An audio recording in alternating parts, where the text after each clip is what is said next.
Welcome to the Wise Idea Weekly Podcast with Christopher J. Harris, focusing on life, leadership, family, marriage, and the church. We are providing tools for our inspiration and wisdom for life. Our goal is to inspire everyday people to live wise lives. If you're new to us, we release a brand new podcast weekly on Thursdays.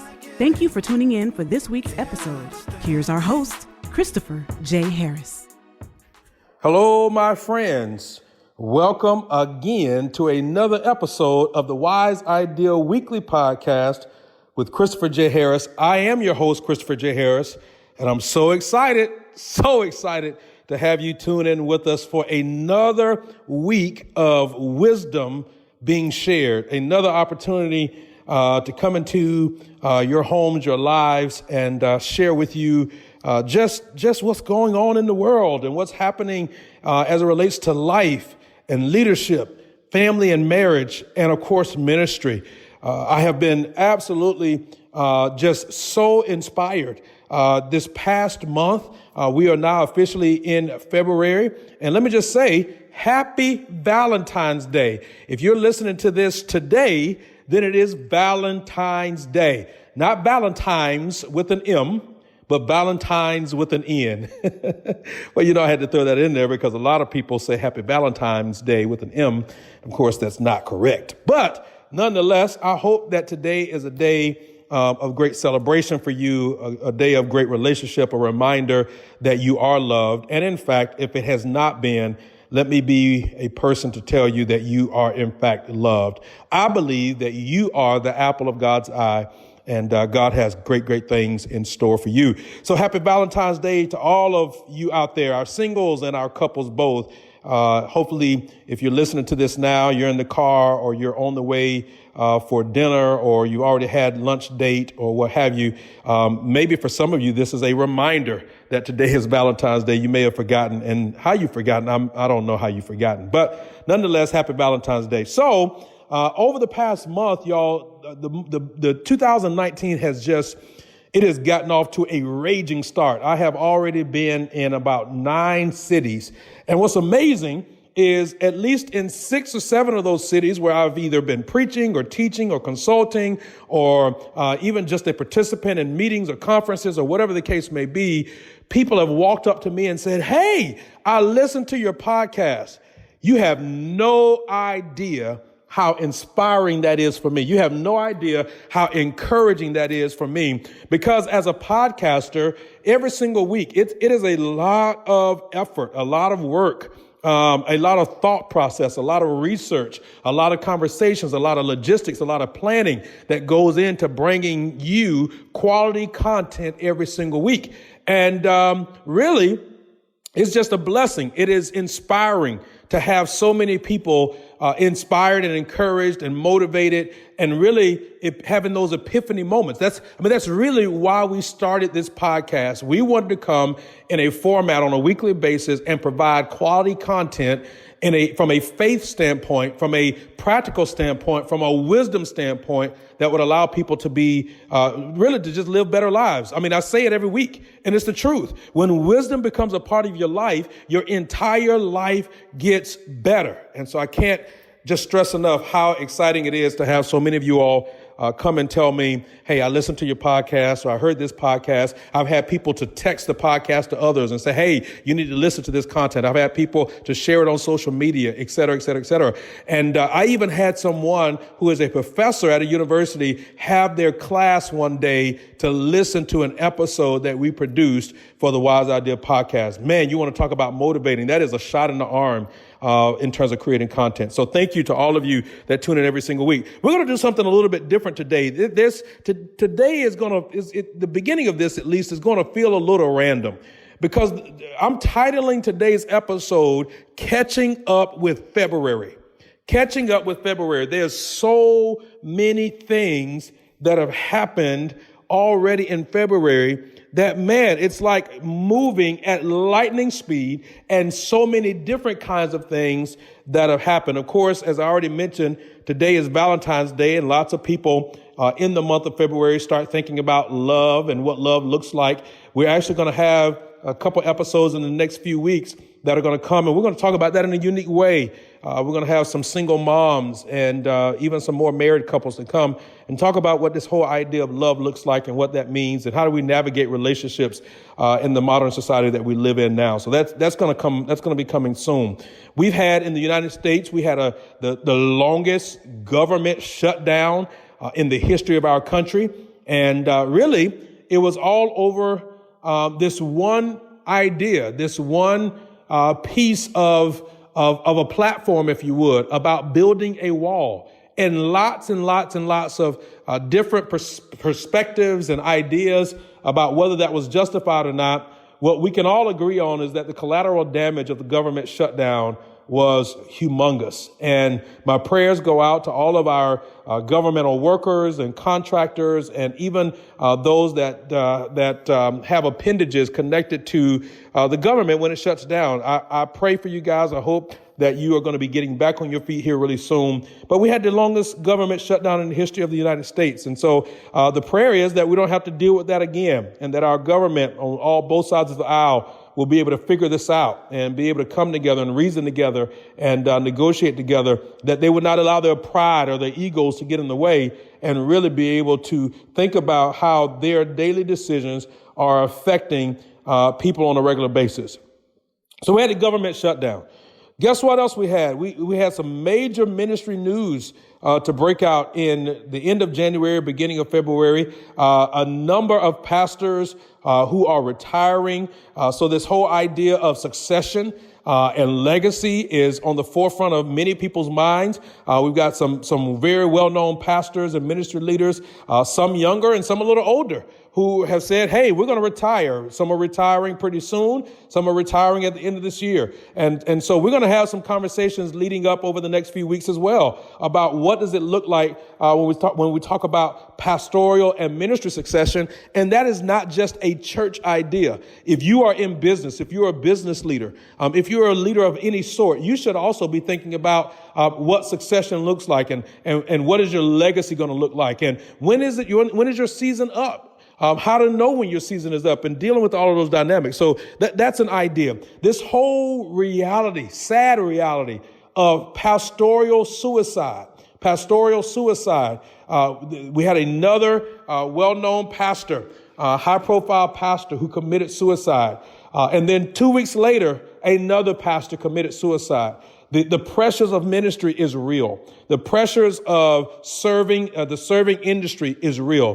When I say serving industry, I'm talking about those in ministry, those in nonprofit work, those in social work, those in education, et cetera, et cetera. And it dawned on me that in many cases, not all, but in many cases, the people who are helping people's lives to get better are actually either considered the lowest on the totem pole in many cultures and in many ideas, and they're the lowest paid, the lowest with the benefits packages. Something's wrong with that. We got to figure that out, y'all. So that's a reality. And so I'm praying for those families. I'm praying for those churches. I'm praying for those individuals that are directly impacted by those pastors and leaders who have succumbed to suicide. The collateral damage of that is humongous, and there's so many layers to that. And so we're going to have some folks later on this year to come and talk a little bit more about not just suicide, but mental health and what that looks like when you are the caretaker, when you are the giver, and you also have to make sure that you are taking care of yourself while you're taking care of other people. We had the Super Bowl, which is probably one of the largest events annually in the United States, and I would dare say the world. People all over the world tune in the first weekend of February. I guess it's been a few weeks at points where it's early or late January. But this year was Super Bowl 53. And man, there was all kinds of records attached to this particular Super Bowl. Interestingly enough, this was in 10 years the lowest rated, lowest watched, lowest viewed Super Bowl in 10 years. And since the Super Bowl started, it ranks as the second lowest watched Super Bowl. I think the Patriots and Tom Brady had something to do with that. I also think how the Los Angeles Rams got to the Super Bowl has something to do with that. And if you're listening to this and you could care less about sports, you could care less about football and all of that, the Super Bowl, well, listen, don't tune off because I'm getting ready to talk about something I think that all of us are going to be blessed by. But just bear with me just for a moment because, the Rams should not have been in the Super Bowl, y'all. Let's just call it what it is. And lots of people would argue that, one play does not determine a game. And I get it. I get it. You should, if you're going to win the game, you should win it outright and be beating the team. And, it should not come down to one play, all of that. I get it. But in this case, the Rams won the game off of one play, and that one play was a missed call. Gee whiz. It was a missed call. So if I were a bona fide Saints fan, New Orleans Saints fan, I would be highly upset. And there's a lot of Saints fans were upset. They literally, the Saints newspaper or the New Orleans newspaper, the day of the Super Bowl was a blank page that said, "What Super Bowl?" Literally, that's all it said on it. You're talking about major shade. Oh, that's major shade. Almost nobody in the state of Louisiana, and I shouldn't say nobody because that's probably an exaggeration, but you get the idea. Very few people in the state of Louisiana watched the Super Bowl, right? Because they did. They got cheated. That one play changed the course of history, and literally the Saints were home watching the Super Bowl when they really should have been in the game. But listen, let's talk just a few minutes about some of this history that was made and that was at stake here for this Super Bowl. So the Patriots made their 11th Super Bowl appearance at Super Bowl 53. Their 11th. Okay, you can be mad or hate the Patriots or have Patriot fatigue or question some of their methods. But listen, man, 11 Super Bowls, that's hard to make up.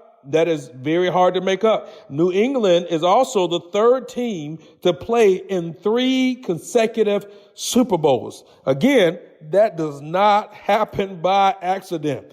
Of course, the New England Patriots won, and Belichick, their coach, became the oldest coach to win a Super Bowl. He became the oldest coach to win a Super Bowl. Can you imagine that?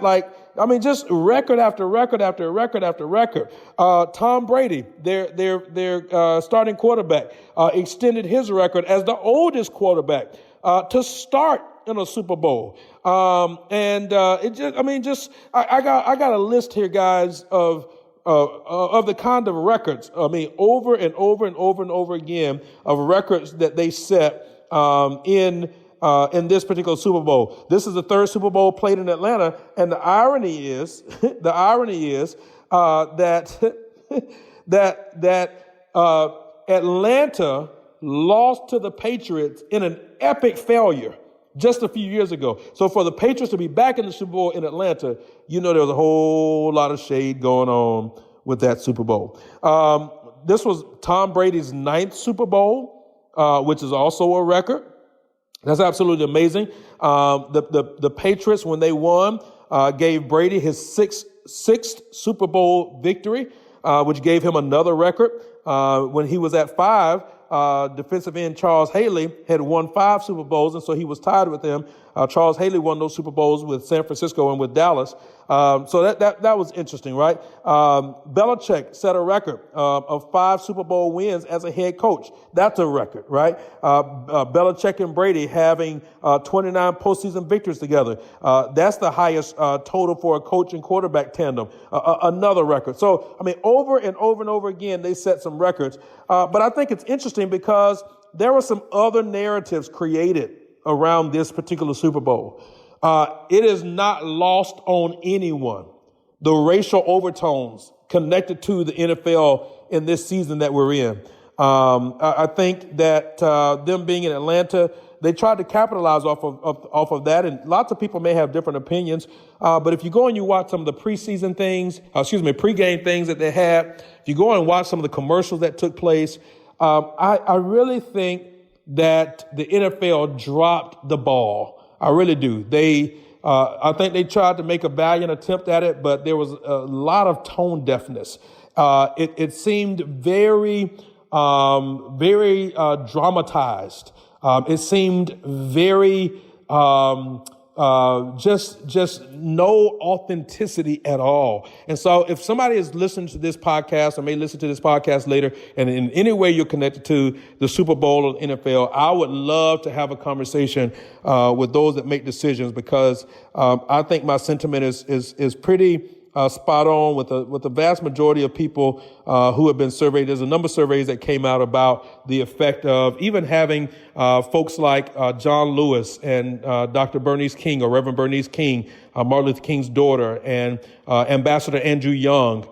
They did the flip of the coin before the game.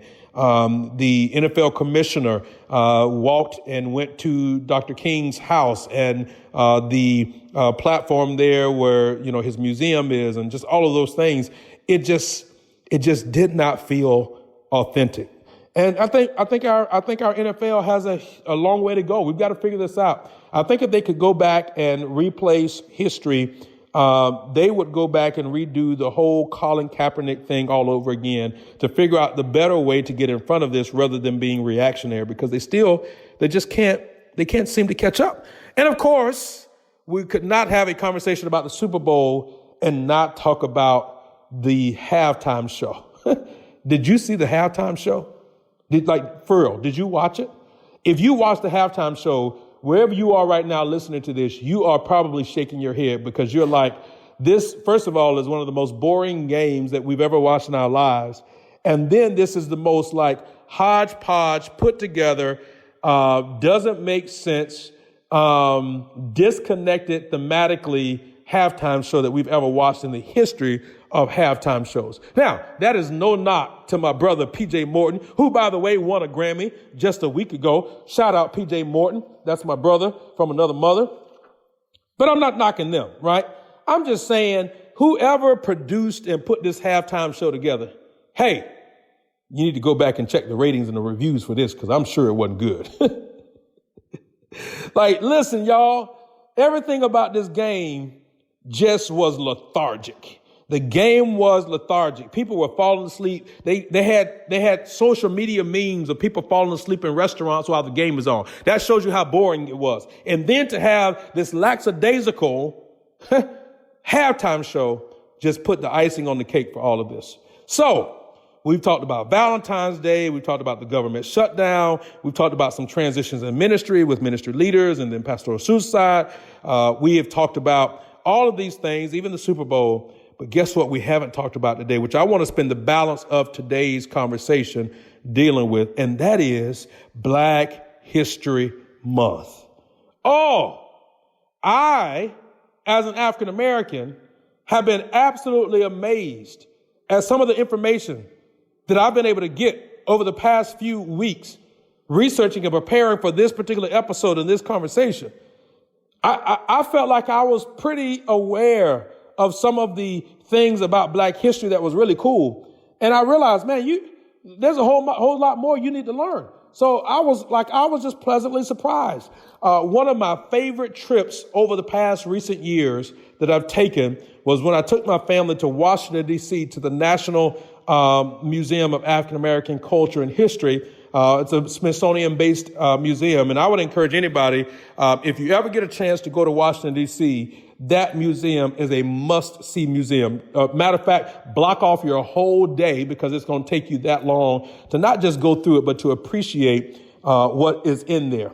And so it's interesting, because some people may ask the question, why do we need to celebrate Black History Month? And why do we need to learn about Black history? And what is the story behind Black history? And, all of those dynamics. Why do we even have to keep bringing race up and that kind of thing? And I want to give you just a few reasons. Actually, it's not a few, it's like 9. I want to give you 9 reasons why we should appreciate, celebrate, pay attention to Black history, the contributions of African Americans, and what that looks like in terms of the broader context of culture and society. So number one, it's a place, it's a moment of honor when we can take time to celebrate the work and the history of African Americans, the inventions and the progress that's been made, it's a sign of honor. We're honoring the sacrifices of those that made the actual sacrifices for the progress that we experience. So it's a place of honor. Number two, when we learn African American history, we actually are learning American history.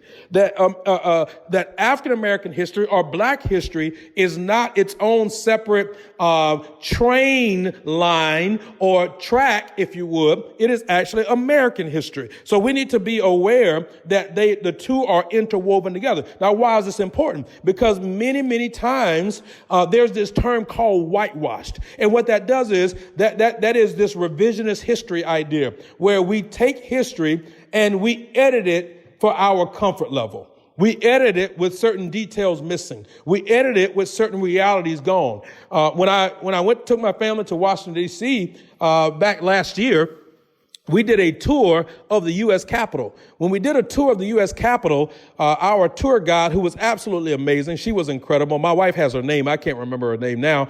But she literally said to us as we were touring the U.S. Capitol that they had just recently received permission as tour guides to actually acknowledge or even say on their tours that, yes, slaves, African-American slaves, built the Capitol. Many of you all may remember, politics aside, just a few years ago, when our former First Lady, Michelle Obama, in a speech mentioned that African Americans or that slaves built the White House. Oh, there was a huge uproar. And it was as if huge portions of our society were not aware of that fact and that reality. Well, can I tell you something? Yes, African American slaves built a majority of Washington, D.C.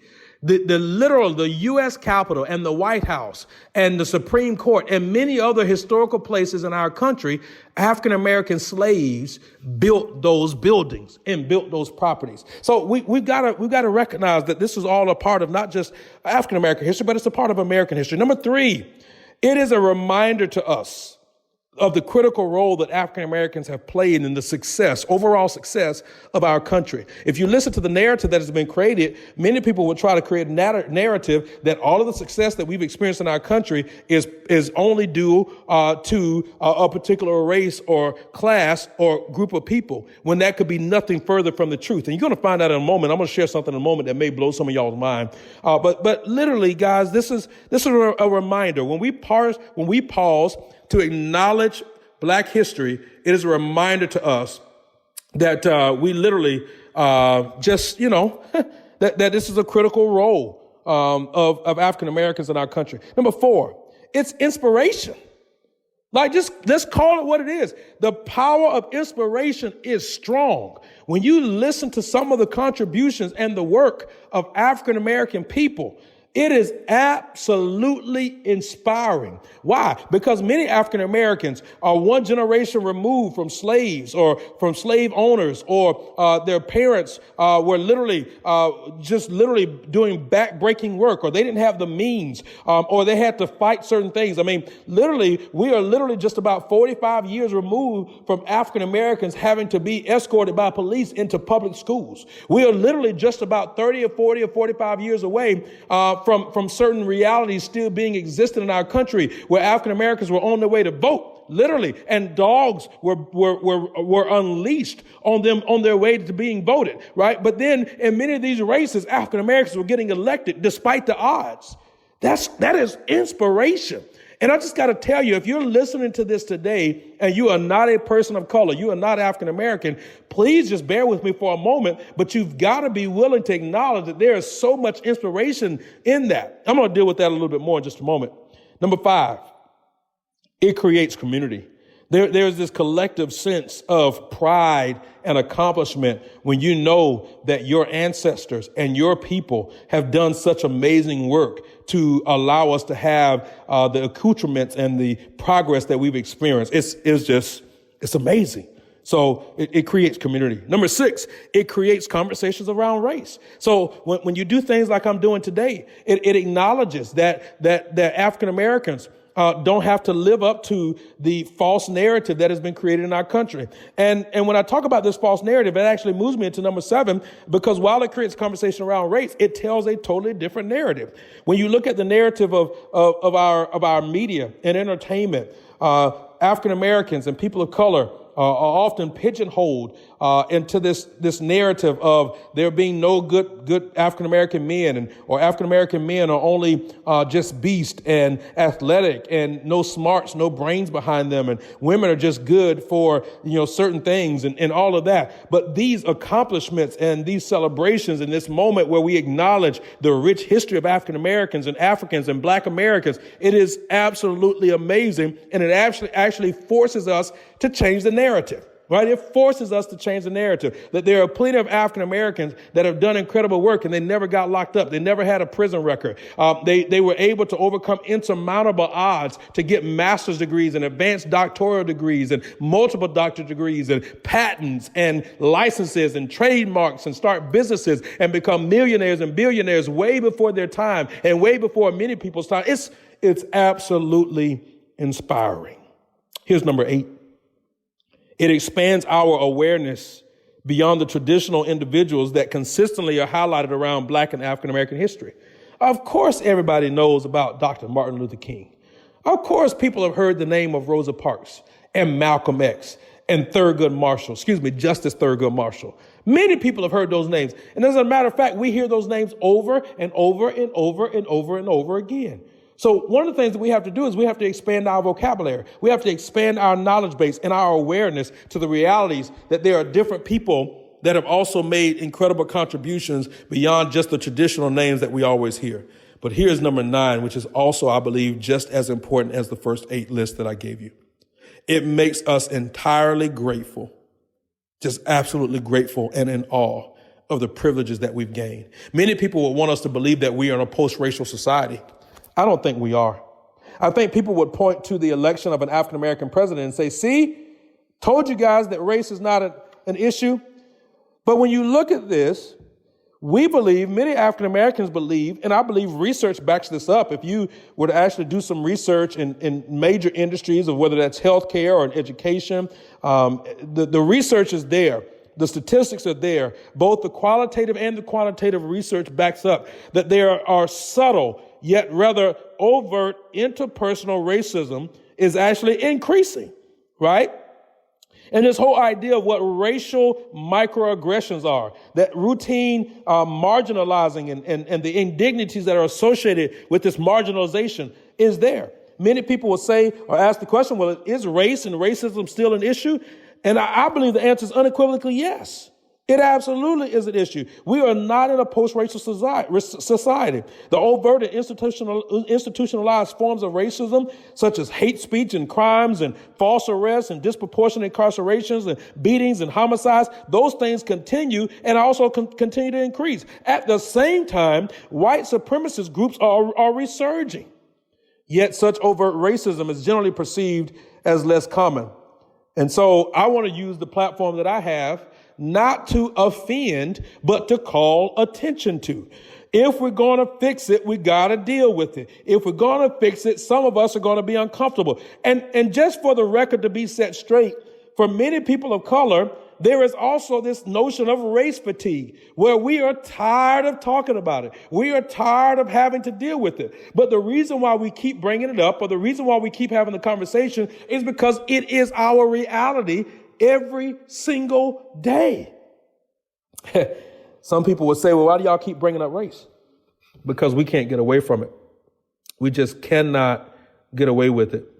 When you look at some of the things concerning law enforcement and police brutality and homicides and things of that nature, yes, black on black crime is an issue, but the statistics have bore out that we've got an issue in our communities as it relates to law enforcement and our criminal justice system. It doesn't mean that all lawyers, all police, all law enforcement officers are bad. Absolutely not. That is not the suggestion at all. But that suggestion does not make us also blind to the reality that there are some bad law enforcement officers, that our criminal justice system is systematically imbalanced, and that we've got to deal with that, and we've got to have some conversations with that.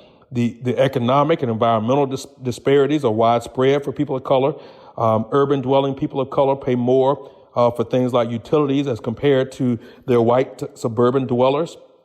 De facto segregation occurs through things like redlining and gentrification. Those are all issues.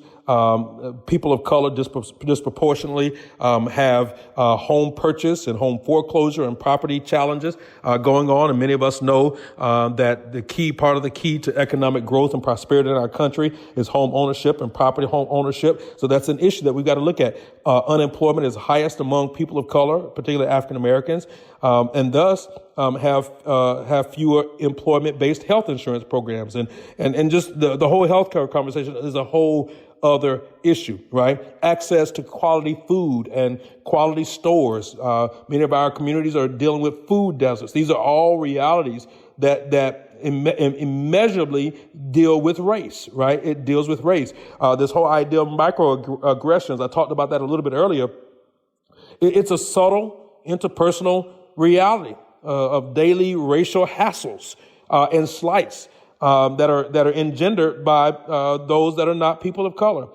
They're directed at people of color, though. And these experiences, they contribute to stress and attentional loads and slights. Their patronizing behaviors and stereotypes and ignoring that and ignoring people and offering other insights and just all those kinds of things. And somebody would say, well, what is a microaggression?